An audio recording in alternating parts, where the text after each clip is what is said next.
What's going on, good people? Here at Patrolling Your Purpose, we are bringing you a perspective that exists in the blind spots of both officer and the community. Transparency is the key. There are some things that are hard to understand on both sides of the law, and we aim to demystify those things with authentic perspectives based upon research and lived experiences. I recently came across an article where a former deputy spilled some pork and beans on his commanding officer for handing out gift cards when other deputies used quote unquote good force. With the help of my former self, we are going to explain what this statement actually means. No filter or political correctness, just an honest perspective. Hey deputy, let me talk to you for a second. Sure thing. What's up, Captain? I got another use of force complaint on you. Tell me about it.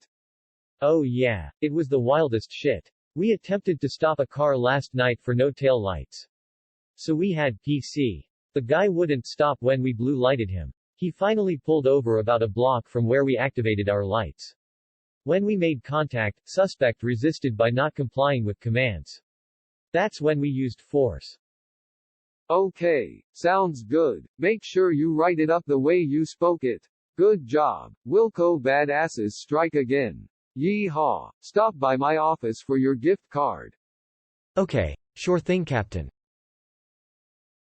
Okay, so Officer Piranda, tell me, what are your thoughts about the good use of force rule?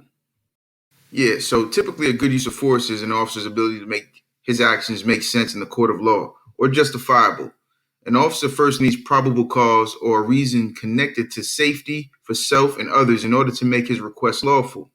This is the officer just doing their job. If a suspect was given a lawful command after PC is established and they don't follow the instructions, like keep your hands where I can see them, or if they move from where the officer told them to sit or stand, that now becomes a resisting, obstructing, or delay charge, potentially. Per officer training, non-compliant behaviors raise red flags and trigger an officer's stress response system, which is trained to eliminate the threat by making the suspect quote-unquote safe. This usually means handcuffing and conducting a search to ensure suspects don't have access to weapons or the ability to tamper with evidence. Now, here's where the shit becomes kind of hard to prove. On the flip side, if this officer is dealing with undiagnosed mental illness, it's not about serving justice according to the law, but rather serving an ass whooping according to the disrespect.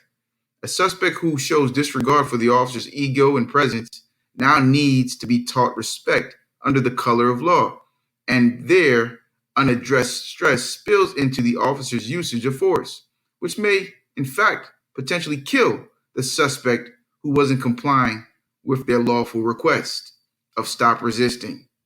It becomes a legal way to get away with murder while doing the job.